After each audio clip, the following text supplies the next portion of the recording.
Great. Well, welcome.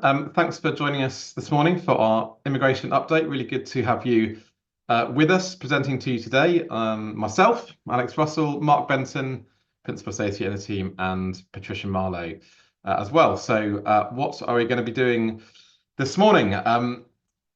Lots been going on recently over the past few months. So we're going to try and cover off all of the key changes that will affect you as sponsors. We're going to spend a good chunk of the time looking at the recent changes to sponsorship requirements. Obviously, some really significant changes which kicked in on the 21st of July this year. That followed a white paper from the government in May earlier this year.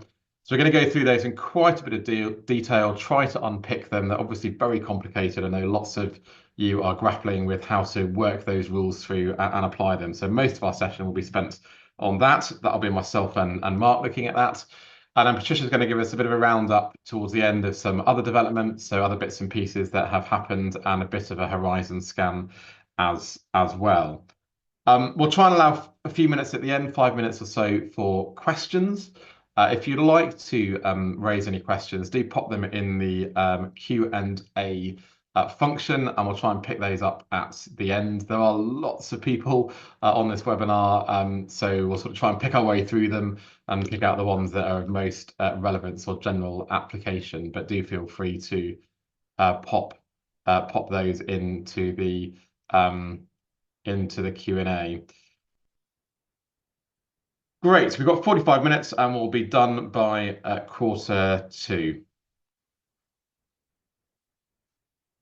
Okay, so just looking at the changes that we've had over the past sort of 18 months or so, just really by way of a bit of scene setting. If we go back to Brexit back in 2020, that saw quite a big liberalising of the immigration rules.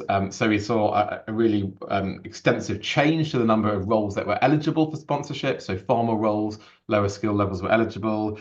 Saw the abolition of things that were quite onerous for employers, like the resident labour market test, the ability to not be able to extend indefinitely.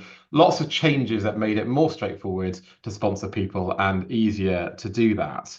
That was the sort of direction of travel immediately. And then we've had this huge increase in net migration, well publicised. So I think around about 900,000 in 2023, 430 odd thousand in 2024.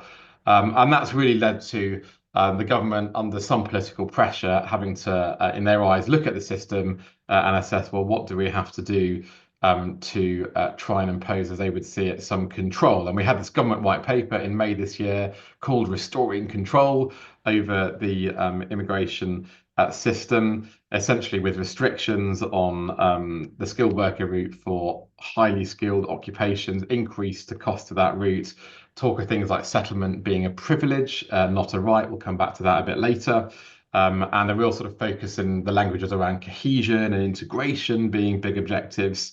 And some of that was really an echo, I think, going back to the last Labour government, some of the Green Paper content that they published, interestingly, back in 2008. So a little bit of history repeating itself there.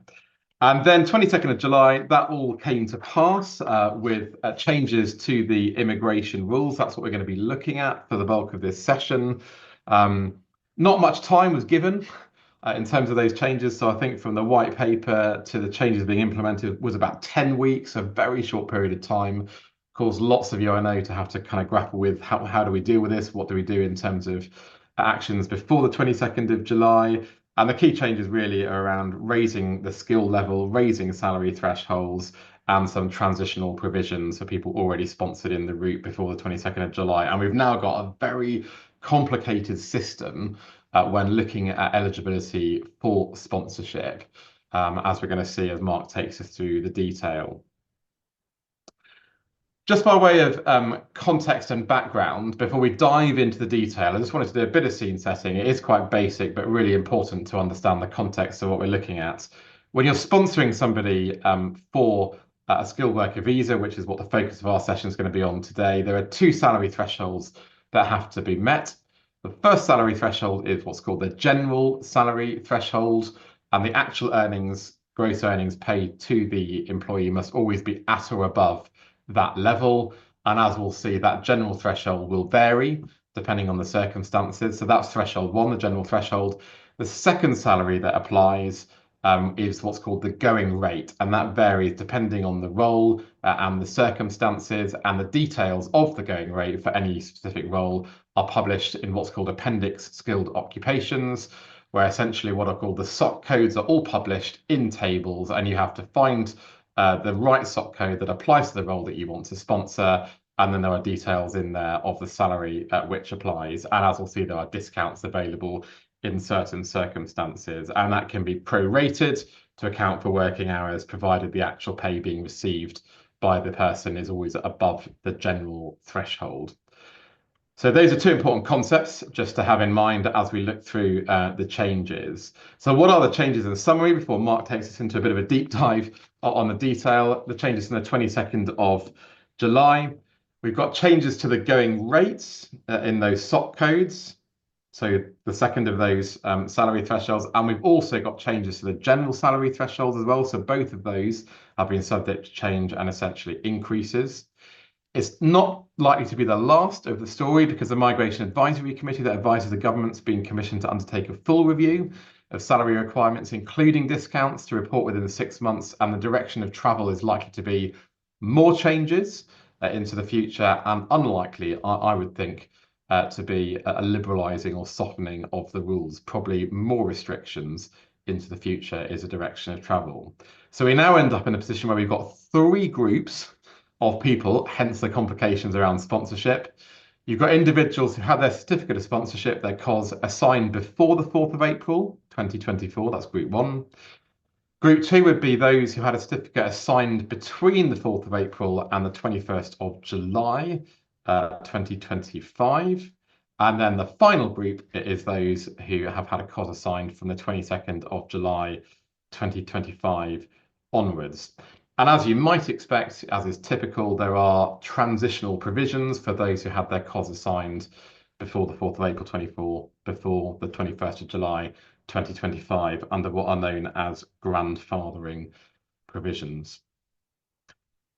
So that's probably enough of the sort of the big picture or the scene setting. Having set all that out, Mark has got the unenviable task of taking us through the detail of this and trying to work that through for you. So Mark, over to you. Yeah, thank you, Alex, and good morning, everyone. So as you've seen there, we now have a very complicated kind of set of rules and provisions to work through. I am going to set the scene a little bit more.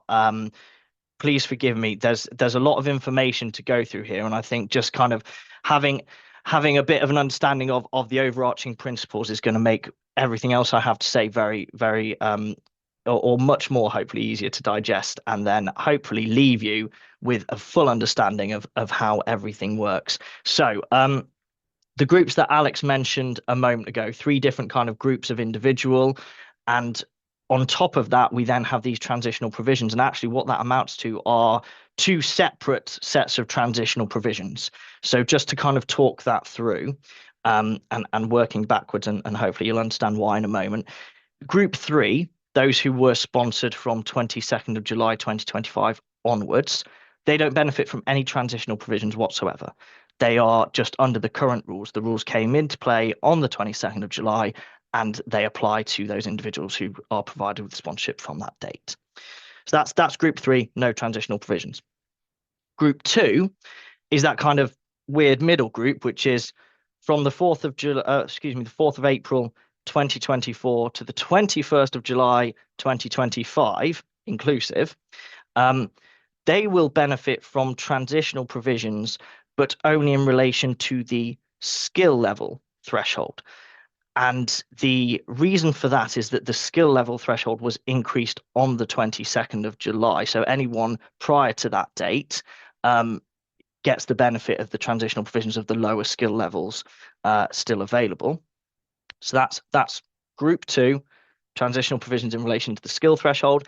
And then finally, group 1, anyone sponsored from before 4th of April 2024 gets the benefit of 2 sets of transitional provisions. They benefit from the transitional provisions I've just mentioned in relation to the skill level, but they also benefit from the transitional provisions in relation to the salary thresholds, because of course it was on the 4th of April 2024 when we saw the massive increase initially to salary thresholds. So keep that in mind. 3 different groups, 2 sets of overlapping transitional provisions. And hopefully with that context, we can then start to work through kind of the actual criteria that you're looking at when assessing eligibility and thinking about whether or not sponsorship is viable in any given scenario. Are the relevant skill level thresholds met? Are the relevant salary thresholds met? Well, we know that the starting point is we have to determine where the individual sits within those 3 groups and those transitional provisions, and then we can start working it through. Okay. I promise this will all make sense as we finish off. So starting first then, Alex mentioned appendix skilled occupations, and that's where we have all of the SOC codes set out with the relevant going rates. And that is now split into several different tables. As time's gone on, more and more tables have been added, and they obviously, as you'd expect, account for all of the different transitional arrangements and the different scenarios that might apply in any given circumstance. So starting point is table 1, and this is very straightforward. These are your new applicants, and what we mean by that, just as a quick aside, when we're talking about new applications, we're talking about those who are sponsored under the current rules, so those in group 3 whose sponsorship commenced on or after 22nd of July 2025. Those are your new applications. Obviously, as time goes on, those individuals might start to extend their status, but they were based on the rules in play on the 22nd of July onwards. So that's your group 3 people, no transitional arrangements apply, very straightforward. It's the highest salary rates and it's skill levels at RQF level 6 or above. Table 1A then are the same codes, but then also additional for those who are in RQF levels 3 to 5. Excuse me, not the same codes, just the additional codes, apologies. For RQF levels 3 to 5. And table 1A exists for the group 2 that I was talking about previously. So people who have commenced their sponsorship between 4th of April 2024 and the 21st of July 2025, those individuals who benefit specifically from the transitional provisions around skill level. So 1 and 1A combined gives you all your codes. Table 1, no transitional provisions. Table 1A, individuals who benefit from transitional provisions in relation to the skill level, but not transitional arrangements in relation to the salary thresholds. Hopefully that makes sense. And then as we move forward to table 2, hopefully it makes a bit more sense, because table 2 basically operates in the exact same way with some additions, which I'll work through for you, but the exact same way, but it is for those who also benefit from transitional arrangements in relation to the salary thresholds. So that is your group 1 that we spoke about, your pre-April 2024 sponsorships. Okay. But the way it works is mirrored. So table 2, you're looking at the RQF level 6 roles. Table 2A, you're looking at RQF 3 to 5. So it mirrors what we've got in table 1. Just to delve into that a bit deeper, table 2, as I've said, you know that you're dealing with transitional provisions in relation to salary thresholds as well. So we're talking about those sponsored prior to the 4th of April 2024. We are also, though, talking about health and care workers who are placed in SOC codes that are termed health and care ASHE SOC code. So basically, these individuals are those who are eligible for a health and care worker, but the type of role that they do does not fall into I suppose, what you would term a historical or obvious healthcare role, because those roles come later on. Those roles are specifically dealt with differently. So there's a very short list of eligible codes that are kind of relevant here. The most obvious are care workers. So if you are an employer who employs care workers in any capacity, they are termed as health and care ASHE roles. They come under table 2, even though those individuals may not necessarily benefit from transitional provisions. And so you've got two groups within this, those who do benefit from transitional provisions and those who are health and care ASHE roles. Table 2A then, same thing, except we're now implementing as well the transitional provisions around skill level. So we've got the RQF 3 to 5 still applicable. Now, hopefully, for the sake of clarity, as far as that's possible with all of this, we've left off Table 2AA. There are actually Table 2 is split more than Table 1, and you've got Table 2A and Table 2AA. The reason that we're focusing on Table 2A because both allow for lower skill level, both allow for RQF 3 to 5. But what's important to note is that Table 2A, although transitional provisions apply in relation to the skill level here, you can sponsor on RQF levels 3 to 5. It is only possible for roles in Table 2A to provide that sponsorship if the sponsorship is continuing with the same sponsor. So we're not talking about moving from one sponsor to another. It's people you're already sponsoring. So their sponsorship commenced previously, so they're benefiting from the transitional provision, so they can be allowed to essentially keep being sponsored in the role they were sponsored for. That's the underlying purpose here. They're allowed to be sponsored at that lower level because they were previously permitted to under the old rules. But you have to be the one continuing sponsoring them.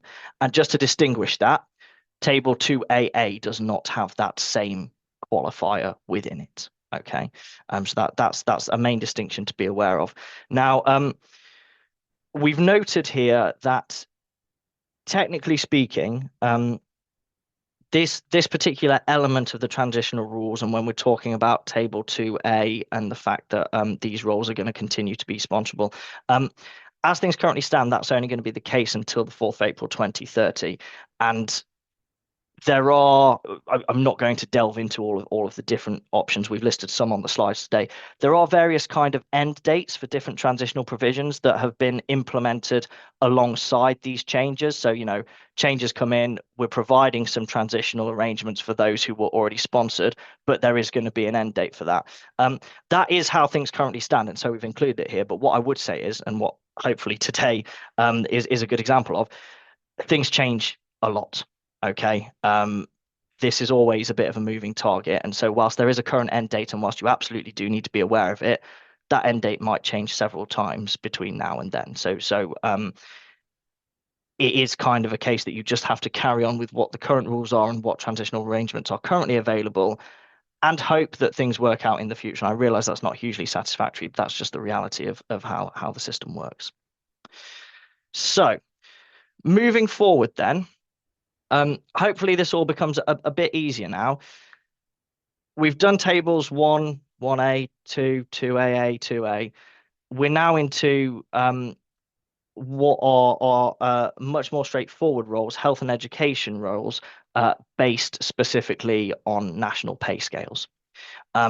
We do see some mirroring again of what we have in tables 1. So table 3 are all your health and education codes based on national pay scales, so doctors, nurses, dentists, so on. And table 3 specifically is for those roles that are considered RQF level 6 and above. So again, that's no transitional arrangements here, just those roles as they are.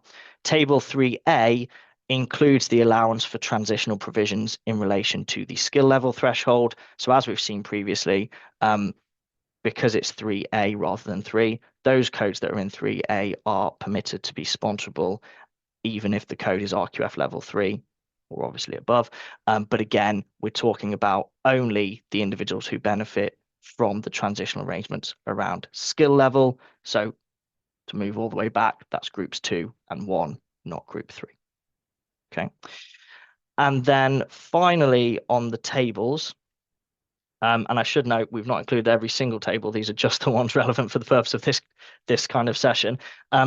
Tables 4 and 5, very straightforward. You'll be pleased to hear these are simply the national pay scales I was referencing with tables 3 and 3A. So you've got the codes listed in 3A, 3A, and then you've got the actual pay scales, table 4 for healthcare, tables 5 for education, and that's where the actual figures come out. So that's where you see the going rates for those codes, as opposed to being implemented within the higher tables itself. Hopefully that all makes sense. Before we move on, just kind of bring that together a little bit. The key point really is understanding which tables are relevant for which transitional rules. And as I say, the starting point is you work out where your particular worker is placed within those groups, and that then takes you to the relevant table. And that's how you kind of get to, this is what I need to be looking at in terms of what are the criteria for eligibility. Is the code even listed in the table? And if it is, what is the salary threshold applicable to that code?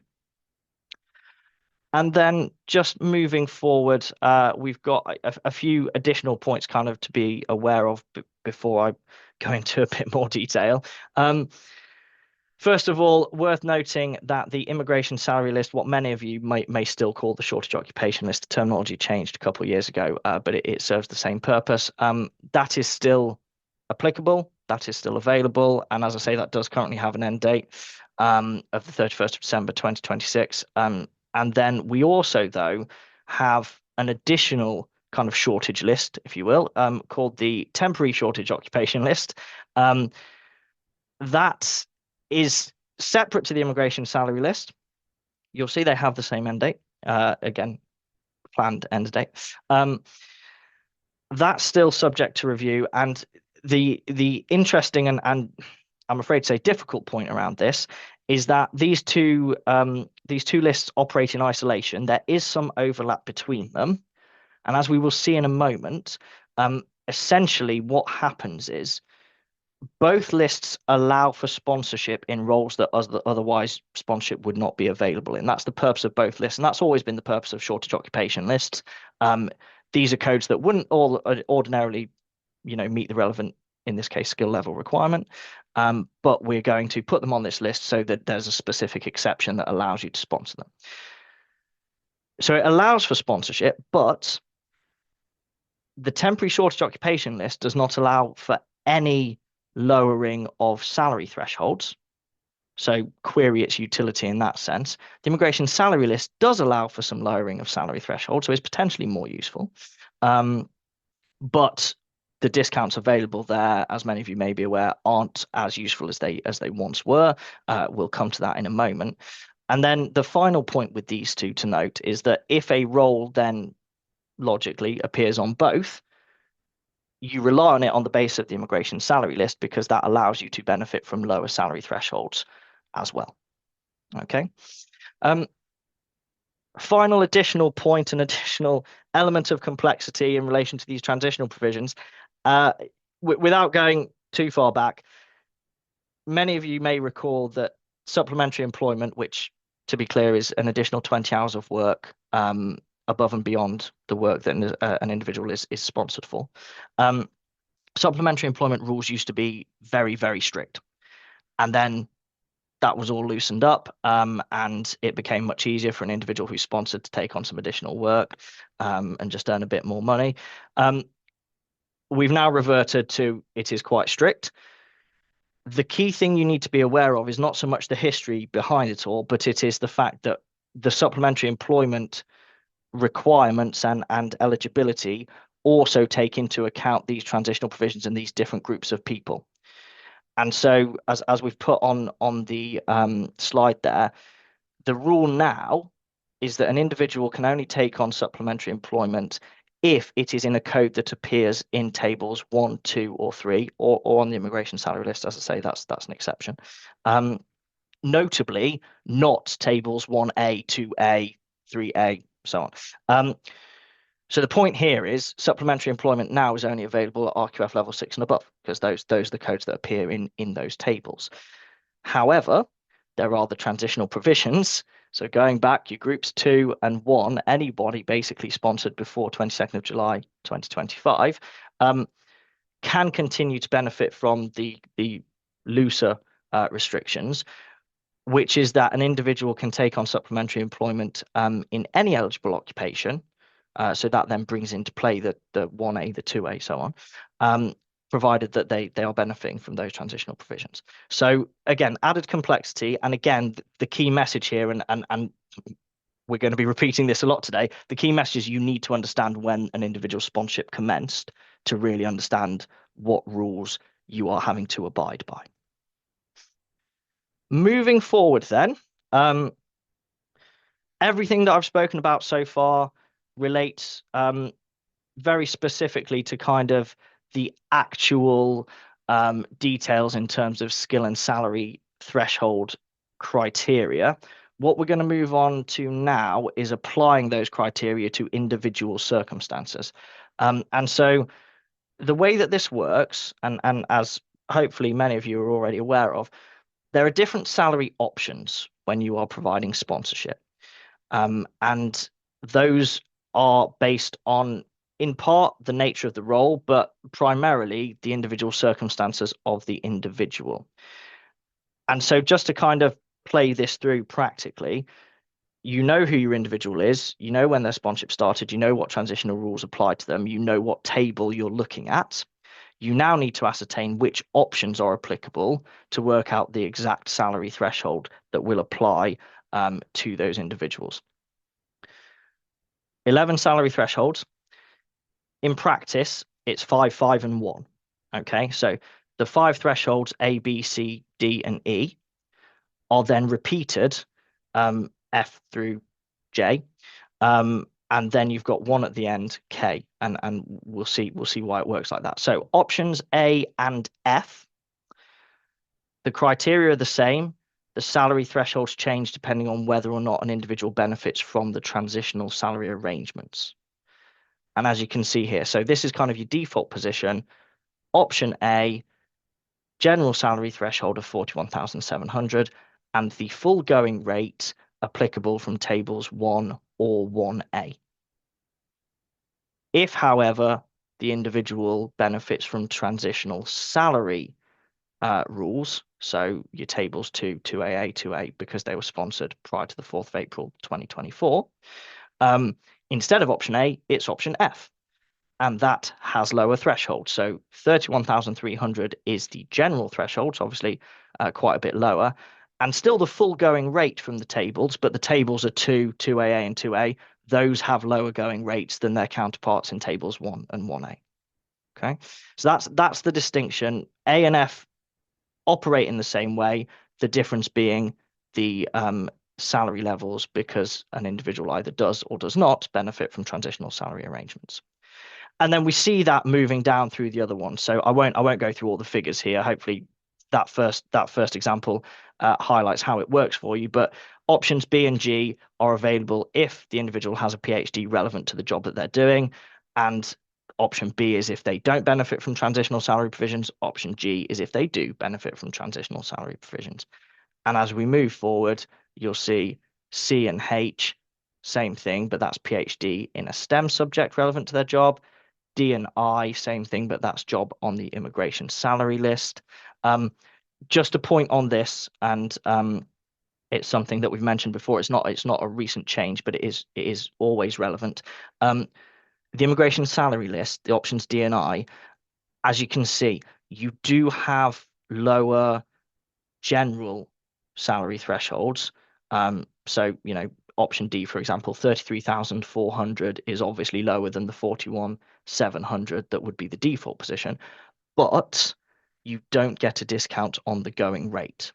So to use that example, the going rate is exactly the same under option D as it would be under option A. So the immigration salary list is useful, but to a point, you still are meeting what is now quite a high threshold. Obviously, for the transitional provisions, those thresholds again are much lower, and so more likely to be met. And in practice, I think it's fair to say it's still the case that individuals who were sponsored prior to the 4th of April 2024, who do benefit from transitional provisions around salary requirements, you should be fine to continue sponsoring them, because realistically, those thresholds are still, in theory, sufficiently low. And then finally, Options E and J are for your new entrants. There's various different criteria as to why someone could be a new entrant. The most obvious ones, the ones that you will likely be most familiar with, are individuals who are switching from either a student visa into the skilled worker route or a graduate visa into the skilled worker route, or an individual who is just applying before they are 26 years of age. Those are the three main ones. There are, as I say, more options, but those are what you're dealing with normally. Those again do have lower rates. And as you can see, actually, this is kind of as low as it goes, particularly under option J, the transitional provisions, 25,000 and 70% of the going rate in tables 2, 2AA or 2A. And then that takes us through the first 10, the 5 and 5. And then finally, option K are your jobs listed in health and education code. So this is tables 3, 3A, 4 and 5. Much more straightforward. General threshold is 25,000. That's what they absolutely have to be paid. And the going rate is just based on national pay scales that appear in either table 4 or table 5. Hopefully that all makes some sort of sense for you. I appreciate it's a complicated scenario and it's a lot of talking about dates and figures, but hopefully you get a picture there of kind of how you place it. And Alex, I think you've got a roundup anywhere there. Great. Yep. Thanks, Mark. So just to flag some points which have always applied, but it merits remembering that in the context of these changes, all of the salary figures that we talked about, they're based on a 37.5-hour week. And obviously what you must do is calculate salary based on the number of hours the person will work, which clearly may be different to 37.5 hours per week. And the formula is there on the slide, the top bar, for how you do that. And then clearly, if you have a discount because they've got a PhD or a STEM PhD or they're a new entrant, you obviously multiply it by 0.7, 0.8 or 0.9 as appropriate to get to calculating the correct going rate figure. Always been the case, but don't forget that. And again, the general salary threshold, always remember you can only take into account the actual gross earnings when calculating whether that is met. You cannot base it on what the full-time equivalent earnings would be. So, for example, if, let's say, for sake of argument, the general salary threshold were £30,000 a year, the person is working 0.5 FTE and getting paid £15,000 a year, the general salary threshold is not met because their actual earnings are not 30k, even though they would be if they worked full-time. So don't forget that. The going rate can be prorated according to actual working hours. So in assessing whether that is met, you can prorate it, subject always to that floor on the general salary threshold that we've discussed. And if the person is sponsored for less than 1 year, you can prorate to the equivalent annual figure. So you can do it on an annualized basis. If they were working for the full year and be paid at the thresholds, then that is fine. So it is a bit complicated. It gets better as you start to work through some of the sort of assessments of people that you're sponsoring. And Mark's already touched on this, but I think it merits repetition. What's the process? You take your job description and you identify what is the correct SOC code for the role. That's step one.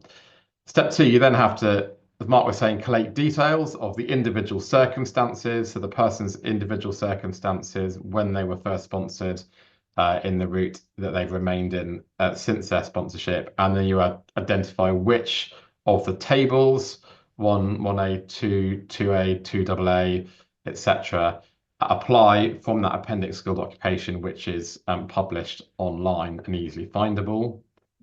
Step three, you then obviously identify what's the general salary threshold that applies and what's the going rate in these circumstances based on the table that applies in those circumstances. And then step four, you obviously have to run the calculations I just talked about to make sure that the thresholds are met based on the hours of work that the person will be doing for you. All that being in order and in good shape, you can then assign the certificate of sponsorship and off the person can go to lodge their visa application. There are probably some questions which we'll pick up in a moment or two if we can. But in the meantime, hopefully for a little bit of light relief Patricia's going to round us up a few other points that are worth noting or knowing about, and a bit of horizon gazing. Patricia. Yes, hello everyone. Just really bullet points on various topics, just about the new salary threshold for indefinite leave to remain. Basically echoing what Mark has been discussing in terms of salary threshold. The salary threshold at ILR stage is now 41,700, or the standard going rate based on the occupation code, whichever is higher. But there are transitional arrangements and some exception. So, for example, those who got their certificate of sponsorship, their first certificate of sponsorship before the 1st of April 2024, and those on the immigration salary list, and so on, so on. I won't go into details because I would be reiterating a lot of what Mark has been saying, but that's very important. The only point I should mention is that in some cases you will have to forecast for a salary progression for your employees, especially those that got their visa before the 22nd of July, but after the 4th of April 2024. So you really need to make sure that they will be able to meet the salary threshold. And the quick one about, we always have to mention it, about right to work check. The Home Office take that very seriously. They increase the civil penalty as a consequences, which is up to 60,000. And we are seeing a lot of issues with right to work check. I would say a lot of issues, clients forget to or did not diarize the follow-up check. Follow-up check are very important, and diarizing the follow-up check. And also in terms of your employer checking service, I would say make sure that you bear in mind it takes 5 working days to get your positive notification notice. So allow for that. Don't just carry your check on the last day of your statutory excuse, your 6-month statutory excuse. Another one, which is an important one, is the vignette are no longer issued since the 15th of July for all main applicants under the on the work route, so skilled worker, including healthcare, temporary worker visas. You have your global business mobility visas, students. So they don't get their vignette either when they apply for entry clearance to come to the UK. Their dependents, however, do still get that visa vignette and an e-visa. So for an employer's perspective, for you is to make sure that you discuss with the your sponsored employee that they have created a UKVI account, because and so that they have access to their visa when they are in the UK and they can access it, and that they link their passport to this UKVI account so that they can access it. And because they won't have a visa vignette, ask to see their boarding pass and flight ticket to confirm the date they arrived in the UK. That's one of your sponsor duties, to make sure that you keep that on file for a while. And regarding the UK industrial strategy, you may have heard the government published its 10 years industrial strategy plan to significantly increase business investment in 8 priority sectors, which includes, I won't name them all, life sciences, creative industries, advanced manufacturing, and there are many more. And within that, they have incorporated a number of immigration-related plans to complement the growth and talent needs in the sector. And as part of that strategy, they want to improve and streamline immigration pathways to attract global talent in these sectors. Now, the strategy places a strong emphasis on tackling skills shortage. So they are talking about investing in home growth talent, aligning education with the industry needs, upskilling, reskilling the UK workforce. But they very much want to attract. It's a competitive market out there. They want to attract the best talent to the UK. So they are reviewing the innovative founder, global talent, and high potential individual visa route.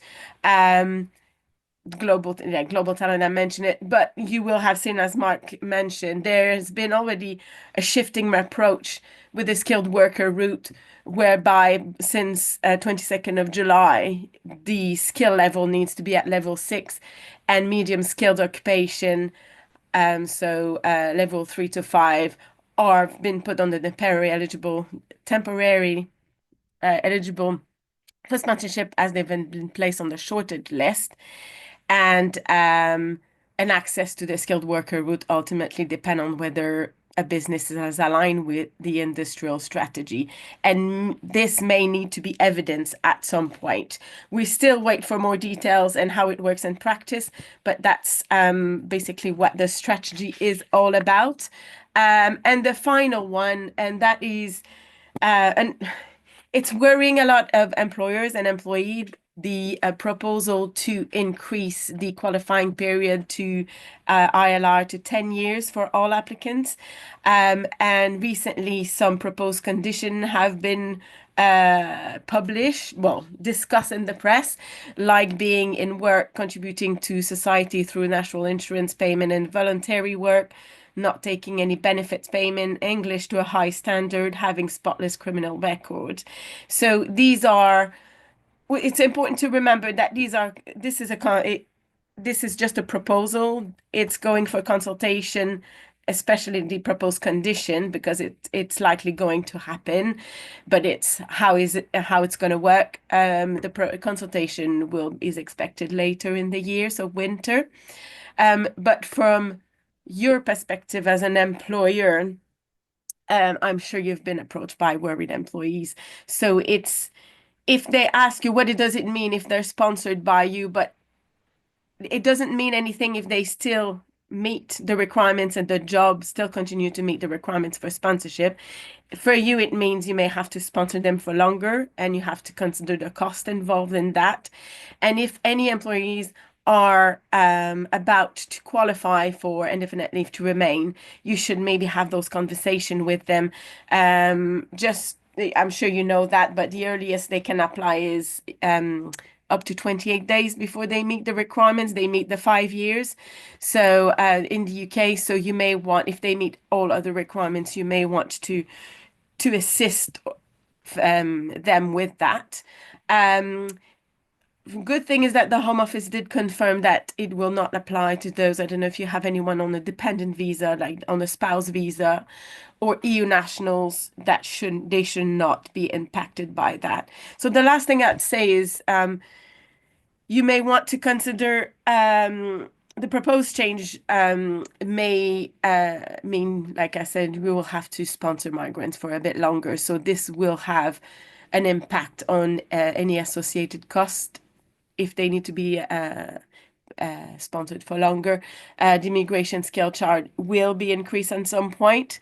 So you may want to forecast for that. Review your policies. If you are making voluntary contribution towards visa cost, you may want to consider the potential financial impact on the proposed change. But again, it's not set in stone. We don't know if and when it's going to happen, but it's looking like something will change.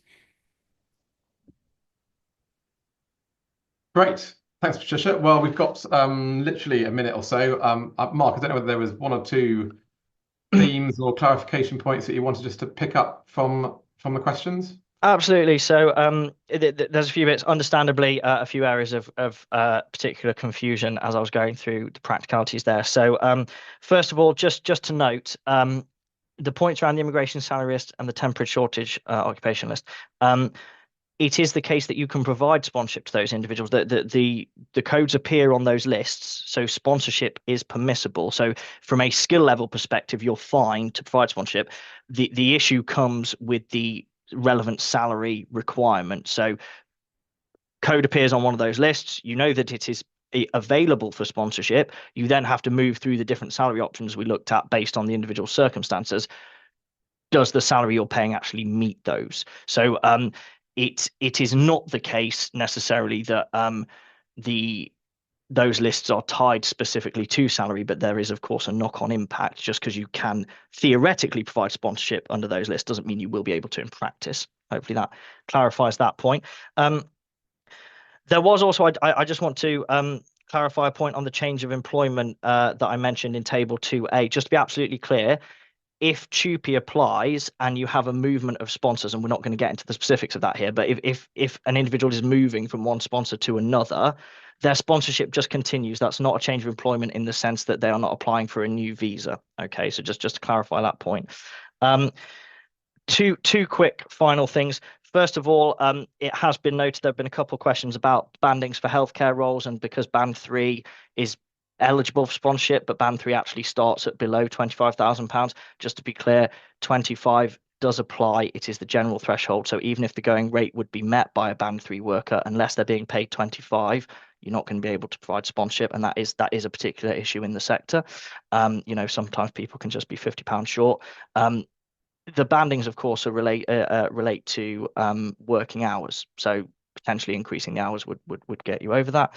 And then the final point, just a practical tip. Hopefully, what I've been through today has been helpful. But if you go to Appendix Skilled Occupations, there is a little blurb underneath each table heading that, whilst a bit difficult to parse, may help clarify some of the things now you're armed with a bit more information. You're on mute, Alex. Thank you. Some people have asked, will the slides be made available? Yes, they will be sent out following the session, and we'll put the recording on our website as well in the next few days. Just leaves me to say thanks for joining. It's a bit more detail and granular things that we've gone into today than we normally do. We've deliberately tried to do that to make it useful for you. Hope it has been comprehensible enough. We're always very happy to have feedback. So if you're able to provide us with some feedback at the end of the session when the alert comes through, that would be great. Otherwise, thank you very much. See you or speak to you all at some point soon, I hope. Many thanks.